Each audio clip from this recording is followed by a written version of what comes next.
For this example, we'll advertise on behalf of M&L Supply Co. and promote a new fall line of backpacks. To get started, you don't actually have to be an ads manager. Simply go to the plus sign in the upper right-hand corner and select Create Ad.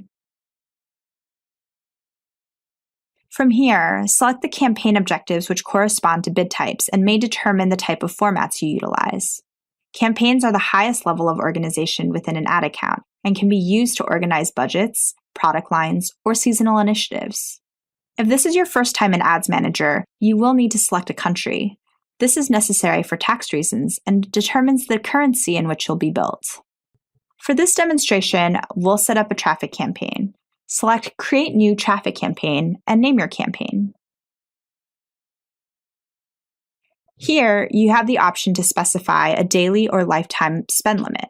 This number simply serves as a max spend for this campaign across all of the ad groups within it. We don't pace against this number. As soon as it's hit, we'll stop serving ads from this campaign.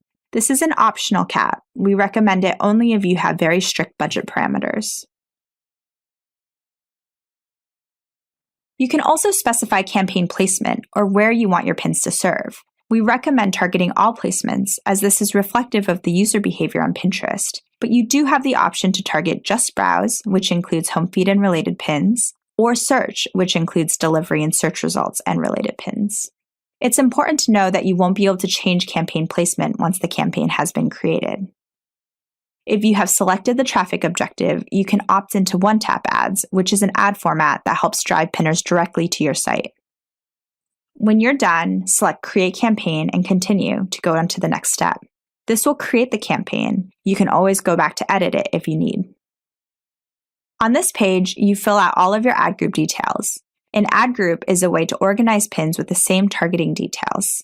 At the ad group, you're specifying targeting, start and end dates, budgets, and bids. Use a naming convention that reflects the targeting that you plan to use. This is helpful for optimizations and reporting purposes. If you leave the end date open, we automatically default to a daily budget to determine how much to spend each day. If you specify an end date, you can choose from a daily or a lifetime budget. In either instance, we'll use this number to pace. If you have strict end dates, one benefit to using lifetime budgets is that our system will look at the remaining budget over the remaining number of days and account for any previous under or over delivery.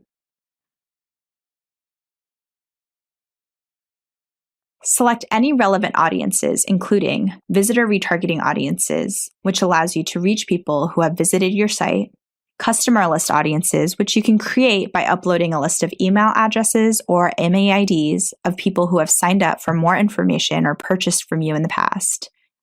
Engager audiences, which enables you to reach more people who have engaged with your content on Pinterest.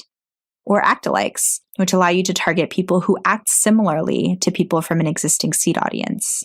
You can create these audiences in the Audience Manager at ads.pinterest.com/audiences.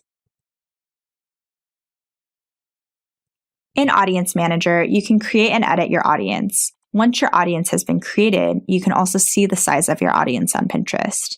Keep in mind, it can take up to 1 business day for the audiences to be created.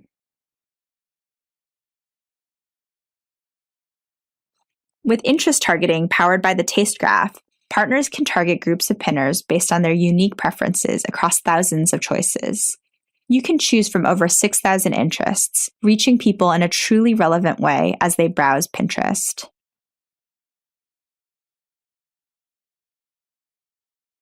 We see over 2 billion searches on Pinterest each month. Targeting keywords helps you reach people as they search for specific things. Keep in mind, ad relevance is a huge component of how ads are entered into the auction, so we really recommend curating relevant keyword lists to target. Keyword stuffing is not recommended, as that will negatively impact your performance in the auction. You can also specify whether you want expanded targeting. By selecting this option, we will automatically serve the pin based off of the content of the pin itself, looking at the image and description. This is a great way to increase coverage in search. You can also set additional parameters such as location, language, devices, and gender.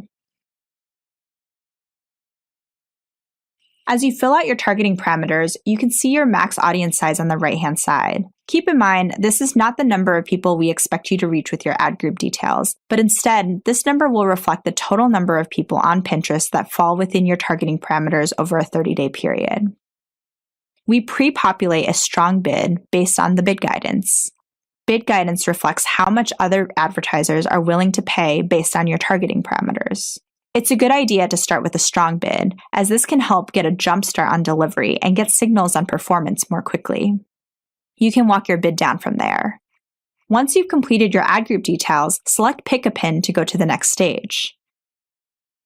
The Pick a Pin page defaults to all pins eligible for promotion. These are pins that are on any of your public or protected boards. Keep in mind, you can only promote pins from your boards. You can sort by most clicked or saved in the last 30 days. Or if you know exactly which pin you want to promote, you can search by the keyword or pin URL in the top right. Select your pin. It's a good idea to name your pin and use a naming convention that makes sense for reporting or optimization purposes. Here, you can also update the destination URL. This is a good option if you want to track your promoted pin separately from your organic pin. When you're done, you'll see a summary of your campaign and ad group on the right. If everything looks good, select Promote Pin, and we'll send the pin to Ad Review. If this is the first time creating a pin and you are using a credit card, you may be prompted to fill out billing information. Adding new pins to existing campaigns. To create a new pin, simply select the plus sign on the top right and choose Create an Ad. On the campaign details page, you can select an existing campaign. From there, you can select an existing ad group or create a new ad group. If you select an existing ad group, you won't have to fill in the targeting details again.